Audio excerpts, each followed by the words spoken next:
थोड़ी सी खाई लो। तो लोगों के कहने पर घर वाले का बात मानने कैसे छोड़ गए। तो बाबा ने दही खिचड़ी खाई। अब जब खाने लगे तो स्वाद आने लगा तो थोड़ा और दे दो। तो जम के खाया दही खिचड़ी और खा के सोए रह गए।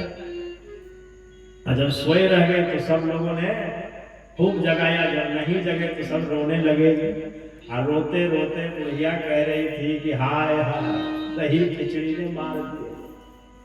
अगर दही खिचड़ी ना देती तो बच जाती। तो दही खिचड़ी ने मारा है, दही खिचड़ी ने नहीं मारा। काल दंडले काहू न मारा, हरे बुद्धि बल धर्म विचारा। काल ही सबको खा रहा है और इस काल से बचने का एकमात्र उपाय है श्रीमद् भागवत की कथा। काल त्रास निर्नाश हेतवे श्रीमद् भागवतम शास्त्रम कलौ कीलेन भासितम्। इस काल से बचने के लिए ही सुखदेव महाप्रभु ने इस कलयुग में भागवत की कथा कही है। इससे बच जाएं। तो जब सौगंध खाया परीक्षित ने कि हम बिल्कुल सत्य कह रहे हैं, तो ऋषि लोग सब प्रसन्न हुए और विचार करने लगे कि क्या किया जाए कि 7 दिन में इनको कल्याण हो जाए। और सब सोच रहे थे, कोई निश्चय नहीं हो रहा था। कोई कुछ कहे कोई कुछ कहे। किसी ने कहा कि भाई सब चंडी कराओ, तो कोई कहा महामृत्युंजय करा दो।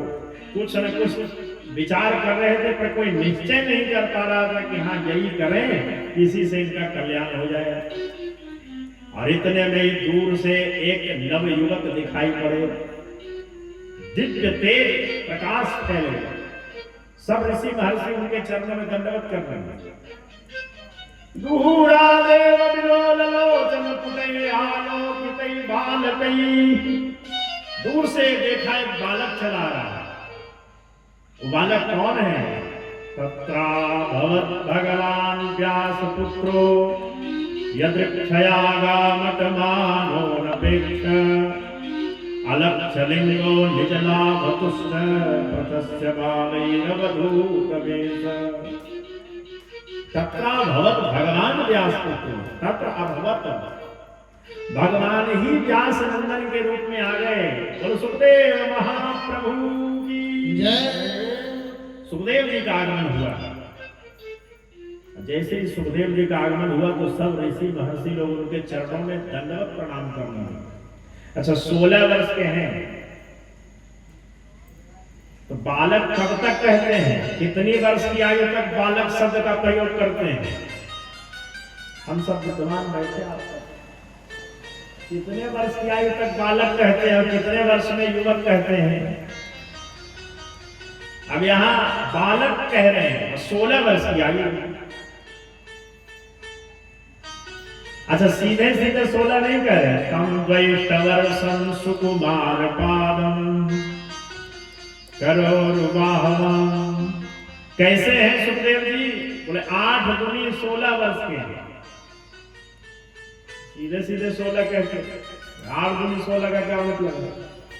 बोले इसलिए 16 वर्ष का बालक एक चाटा मारेगा तो इधर से इधर घूम जाएगा। इनका हाथ बोले ऐसा कोमल है जैसे 8 वर्ष का बालक का कोमल हाथ को। चरण ऐसे सुकोमल हैं जैसे 8 वर्ष के बालक का पैर सुकोमल होता है। इतने सुकोमल उनके चरण हैं। तो है भले ही 16 वर्ष के, लेकिन जो गुण दिख रहा वो 8 वर्ष के बालक की तरह दिख रहा है। दिगंबरम वस्त्र विकीर्ण केशम। कोई वस्त्र नहीं है। अलक्षलिंगो निजलाभ तुष्ट। बालक है कि बालिका है ऐसा कोई लिंग स्पष्ट नहीं है। अलक्षलिंगो निजलाभतिष्ठ व्रतश्च बालैरवधूत वेश। केस बिखरे हैं, दिव्य तेज उनके मुखमंडल से झलक रहा है। और सब ऋषि लोग उनके चरण कमलों में गिर करके और प्रणाम कर रहे थे। तो परीक्षित को लगा कि ये कोई सामान्य नहीं है, क्योंकि अगर सामान्य होता तो 16 वर्ष के बालक के चरणों में ये हजार हजार वर्ष के महर्षि क्यों गिरते? सामान्य नहीं है। तो तुरंत रोली अक्षत फूल सजा के और गए पूजन करने, पाद्य अर्घ निवेदित किया। इतने में नारद जी आए और नारद जी ने परीक्षित से कहा कि देखो, तुम पूजा पाठ के चक्कर में यदि लगे रहोगे तो ये चले जाएंगे। क्यों चले जाएंगे? तो जितनी देर एक देसी गाय को दोहने में समय लगता है, उससे अधिक समय तक एक जगह नहीं टिकते। इसलिए तुमको जो पूछना है वो पूछो, इनको इन सब से कोई लेना देना नहीं है।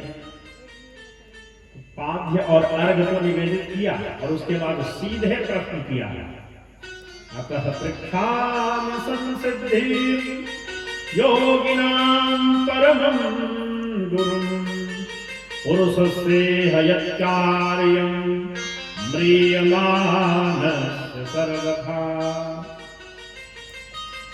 हे मुनियों के भी परम गुरु, परम मुनीश्वर, मैं आपसे एक ही प्रश्न करता हूं कि म्रियमाणस्य से किम कर्तव्यम, मरने वाले को क्या करना चाहिए?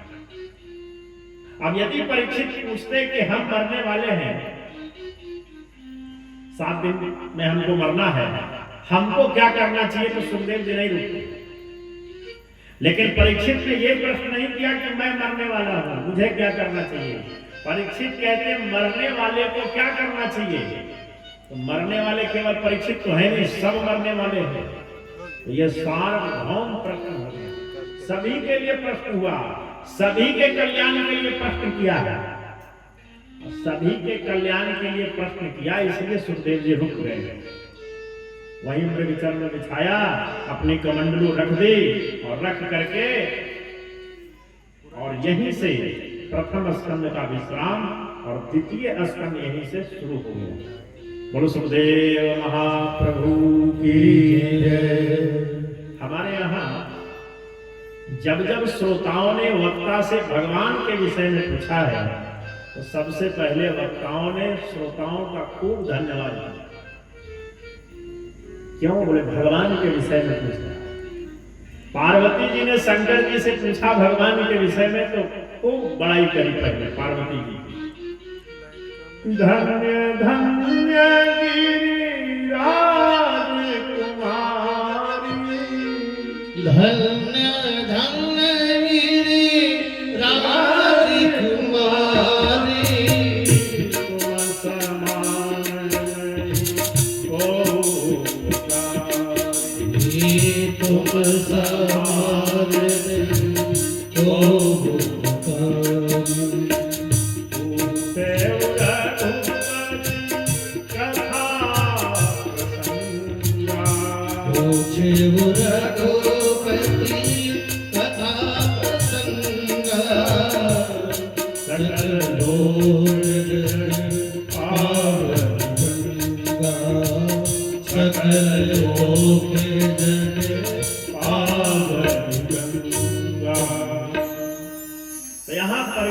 धन्यवाद किया है सुखदेव जी ने। वर्याने सते प्रश्न कृतो लोक हितो नृप। हे राजन, तुमने इस संसार के कल्याण के लिए प्रश्न किया है, धन्य हो तुम, खूब बड़ाई की। तो ऋषियों को तो पता नहीं चला कि ये सच में सौगंध खा रहे हैं कि झूठे में। कई लोग झूठे भी सौगंध खा लेते हैं, खाते कि नहीं? सुनार उनार के यहाँ जाओ, कभी दुकानदार के यहाँ, पैसा कसम खाएगा, बिल्कुल सच करे, इतने में ही खरीदे हैं, आपको तो और 4 रुपया कम करके दे रहे हैं। तो सच में कसम खाते कि झूठा? कई बार लोग झूठे भी कसम खा लेते हैं। तो ऋषि लोग तो समझ नहीं पाए कि परीक्षित सच बोल रहे हैं कि झूठ, लेकिन सुखदेव जी ने पकड़ लिया। अभी इसका मन 8 जगह फंसा है, एक जगह नहीं, 8 जगह परीक्षित का मन फंसा हुआ था। क्या भले रहे थे कि हम सब छोड़ छाड़ के आए, सब त्याग करके आए, हमारा संपूर्ण राज्य को छोड़कर गंगा के तट पर आए हैं, हम गंगा जी की सौगंध खाकर कह रहे हैं। लेकिन सुखदेव जी ने एक नजर में पकड़ लिया, नहीं, इसका मन अभी 8 जगह फंसा है। हम यहां से गृहस्थ जीवन को छोड़कर जाते हैं, संसार छोड़ दिया महाराज, हम निवृत्त हो गए, यहां से छोड़कर चले गए वृंदावन, चले गए अयोध्या, और वहां जाकर के क्या किया, बोले यहां से 2 कमरे वाला मकान छोड़ के गए और वहां 10 कमरे वाला पकड़ लिया। छूटा कहां छूटा, झगड़ा झंझट चल रहा है, इसी के लिए तो चल रहा है क्यों? यही सत्यता है, इतनी जल्दी नहीं छूटता। मन के मारे बन गए अब बन तज बस्ती माही, कह कबीर मन लालची ये कहूं ठहरत नाही। सुखदेव जी कहते हैं राजन, अभी तुम्हारा मन 8 जगह फंसा है। कहां कहां फंसा था? आत्म जाया सुतागार पशु द्रविण बंधुसु, राज्ये चा विकले नित्यं विरूढ़ां ममतां जहो। जब तक इन 8 में से ममता का परित्याग नहीं करोगे तब तक हम आगे कुछ नहीं कह सकते। बार बार परीक्षित को लगता था कि इतना सुंदर हमारा शरीर है। 30 वर्ष के ही तो थे परीक्षित। भगवान के लीला संवरण करने के 30 वर्ष बाद सुखदेव जी ने राजा परीक्षित को कथा सुनाई। और श्रीमद् भागवत में एक बड़ी विशेष बात है, ज्योतिष के अनुसार कुछ तिथियां हैं जिसको ऋक तिथि माना जाता है। चतुर्थी, नवमी, चतुर्दशी, ये सब तिथि ऋक्ता तिथि है। लोग कहते हैं ये है तो बढ़िया काम शुरू मत कर दो, चौथ है तो यात्रा तक मत कर दो, कहते हैं। लेकिन आश्चर्य है, श्रीमद् भागवत में एक कथा सुखदेव जी सुना रहे राजा परीक्षित को। एक कथा महात्म्य आप लोगों ने सुनी होगी। नारद जी सुन रहे हैं सनक सनंदन सनातन सनत कुमार सनकादिकों से। फिर महात्म्य ही आप लोगों ने सुना गोकर्ण जी ने 2 बार कथा करना, एक बार धुंधकारी के उद्धार के लिए और एक बार गांव वासियों के उद्धार के लिए। फिर मैत्रेय जी कथा सुना रहे हैं विदुर जी को। ये इतनी कथाएं चल रही है भागवत में। ये सब की सब कथा नवमी से शुरू हो रही है, अब पूर्णिमा तक चल रही है। आषाढ़ शुक्ल नवमी से गुरु पूर्णिमा तक गोकर्ण जी ने पहली कथा की। फिर जब मुक्ति नहीं मिली, गांव वासियों को केवल धुंधकारी मुक्त हुआ, तब कहा कि अगले महीने फिर करूंगा। तो अगले महीने श्रावण शुक्ल नवमी से रक्षाबंधन तक फिर कथा करेंगे। नारद जी कथा सुन रहे हैं सनक सनंदन सनातन सनत कुमार से। कार्तिक शुक्ल नवमी से, जिसको अक्षय नवमी कहा जाता है, अक्षय नवमी से शुरू करके पूर्णिमा तक सुनी। और भादो शुक्ल नवमी से कथा सुना रहे हैं सुखदेव जी राजा परीक्षित को, सब नवमी से सुना। तो 30 वर्ष के ही जो थे परीक्षित, बार बार उनको लग रहा था कि भाई इतना बढ़िया हमारा शरीर है। बार बार अपनी भुजाओं की ओर देखते थे और सोचते थे 7 दिन में चला जाएगा। तो मन तो यहां है ही, आत्मदेह। फिर बार बार पत्नी के प्रति मन जा रहा था कि अभी 30 वर्षीय आयु हुई और अभी ही हमारा शरीर छूटा जा रहा है। पत्नी में लगा हुआ था, बंधु में लगा हुआ था, खूब बढ़िया जो महल बनाया था उसमें मन टिका हुआ था। आत्म जाया सुतागार, खूब बढ़िया जो महल बना था उसमें मन लगा हुआ था। इतना बढ़िया हमने महल बनवाया, इतना सुंदर महल है, उसका भोग बढ़िया से नहीं कर पाया, और तो 7 दिन में जाना ही है, चलो जो हुआ सो। बार बार ऐसा सोचते हैं। त्याग में और वैराग्य में अंतर है। त्याग करना पड़ता है और वैराग्य स्वतः हो जाता है। आत्मजाया सुतागार पशु द्रविण बंधुषु राज्ये चा विकले नित्यम विरूढ़ां ममतां जहो। इन सब जगह से ममता को हटा लो राजा ने, ये सुखदेव जी ने कहा। यहाँ तो 8 जगह कहते हैं, इसी को मानस जी ने 10 जगह बनाया है, गोस्वामी जी ने इसी 8 को 10 कर दिया है। जननी जनक बंधु सुतदारा, जननी जनक बंधु सुतदारा, धन धन धन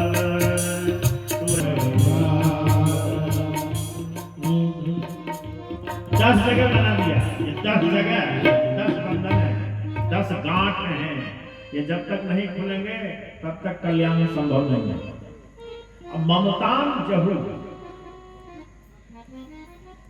माया किसको कहते हैं?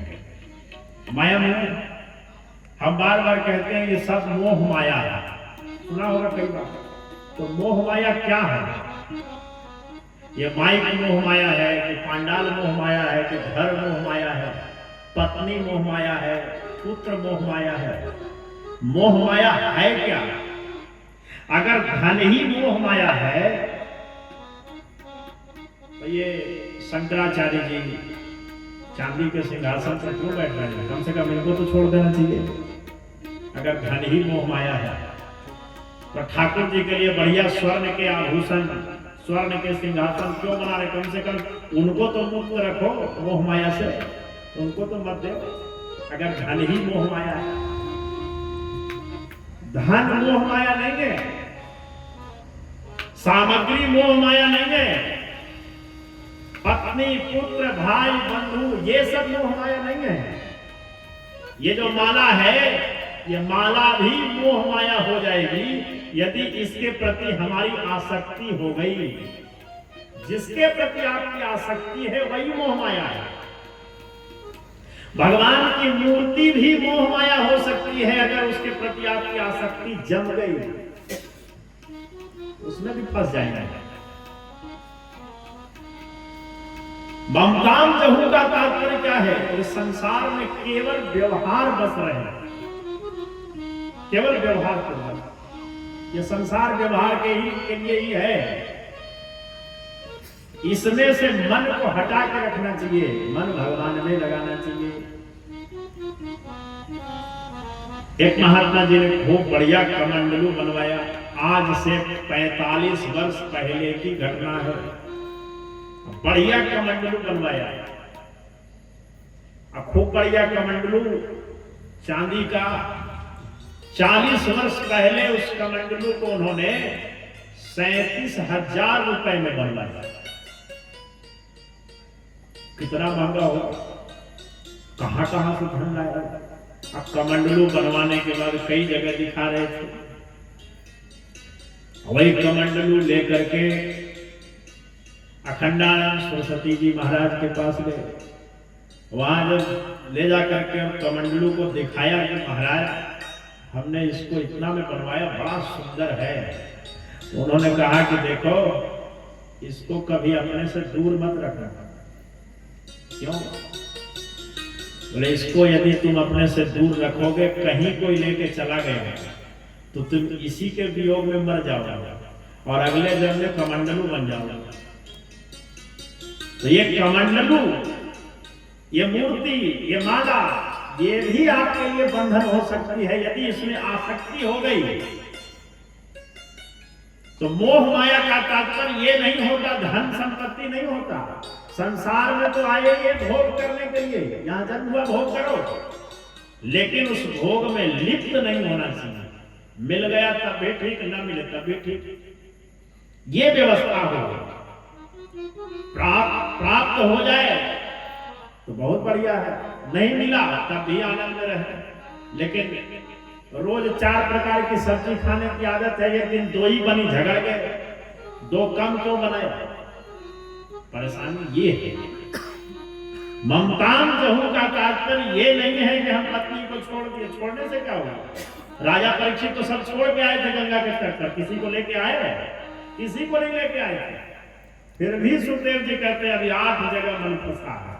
इसका मतलब हट जाने से कुछ छूटता नहीं है, वहां रहते हुए भी मन हट जाएगा।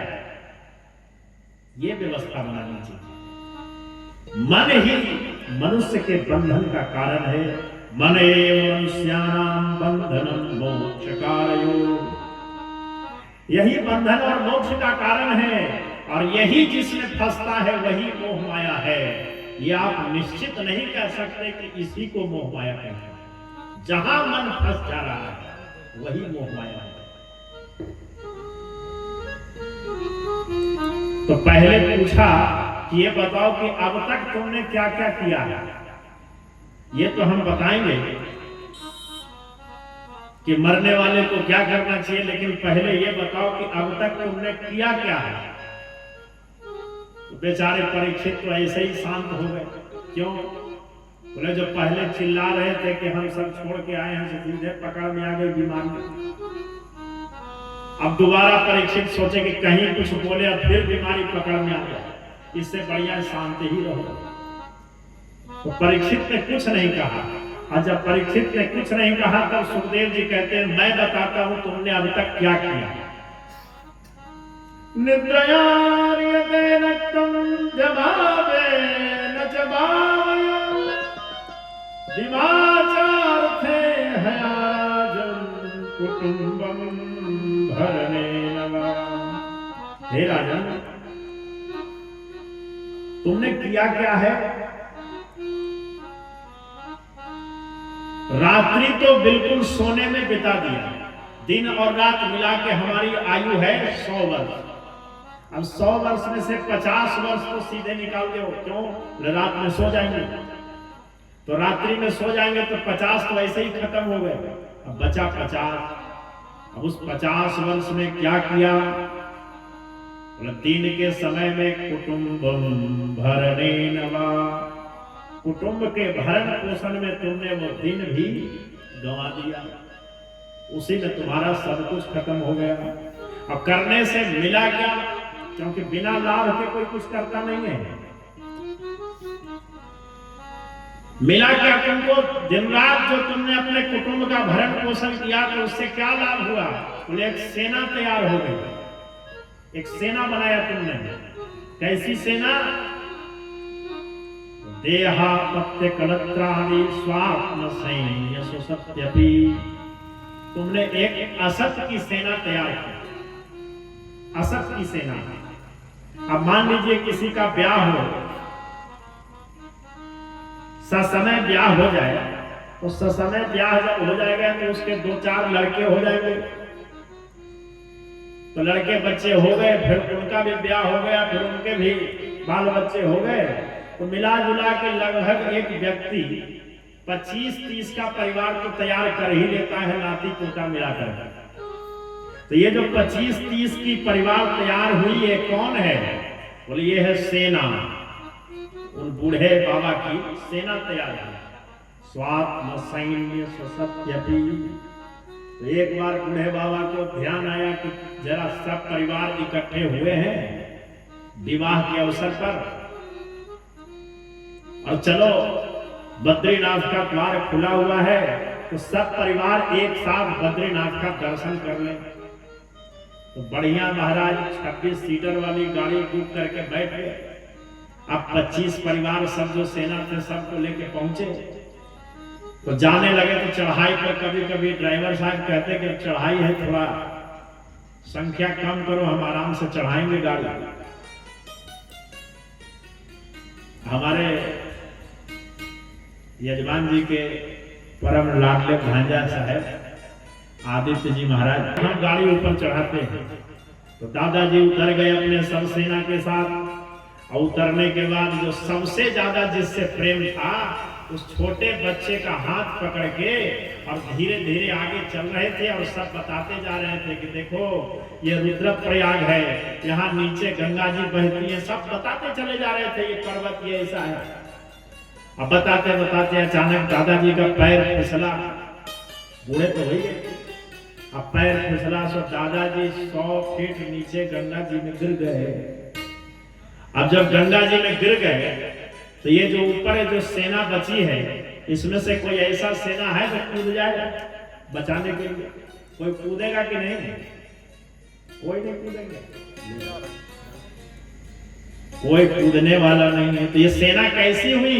ये असत की सेना है। इसी को सुखदेव जी कह रहे हैं, स्वात्म सैन्य सो सत्यपि, हे राजन तुमने असत की सेना तैयार करके रखी है जो मौके पर तुम्हारा साथ नहीं देगी। तो अब तक तुमने किया क्या? बोले अब तक तुमने अपने जीवन को बर्बाद कर दिया, समाप्त कर दिया। अब सुनो मरने वाले को क्या करना चाहिए। देखो राजन, 3 काम करना चाहिए। सबसे पहले तो श्रोतव्यः कीर्तितव्यश्च स्मर्तव्यः शिक्षताभयम्। तस्मात् भारत सर्वात्मा भगवान् ईश्वरो हरि। श्रोतव्यः कीर्तितव्यश्च स्मर्तव्यः शिक्षताभयम्। 3 मशीन है हमारे पास, 3 तरह की। एक है ज्ञानेंद्रिय, एक है कर्मेंद्रिय और एक है अंतःकरण। ये 3 प्रकार की मशीनें हैं। इन तीनों से भगवान में लगना चाहिए। और तीनों की बात कही जा रही है। श्रोतव्यः, सुनेंगे। तो सुनेंगे कैसे? सुनने के लिए कौन से इंद्रिय का प्रयोग करते हैं? कान का प्रयोग करते हैं। तो कान क्या है? श्रवण क्या है? ज्ञानेंद्रिय की कर्मेंद्रिय? क्यों? आप बैठे आगे तो हम आप ही को पकड़ेंगे। श्रवणेंद्रिय क्या है? ये ज्ञानेंद्रिय है। तो ज्ञानेंद्रिय के द्वारा सुना जाए। और कीर्तन कैसे करेंगे? बोले बोलेंगे जिह्वा से। तो जिह्वा क्या है? कर्मेंद्रिय है। तो ज्ञानेंद्रिय, कर्मेंद्रिय। और स्मरण कैसे होगा? स्मरण मन से होगा। अब मन क्या है? अंतःकरण चतुष्टय है। मन, बुद्धि, चित्त और अहंकार, इसको अंतःकरण चतुष्टय कहते हैं। तो ये 3 प्रकार के मशीन हैं। अब तीनों मशीन को भगवान में लगा दो। यही सुखदेव जी कह रहे हैं, श्रोतव्यः कीर्तितव्यश्च स्मर्तव्यः शिक्षताभयम्। 3 काम करो। और इसी को गोस्वामी जी ने भी कहा, राम ही सुमेरिय गाय, राम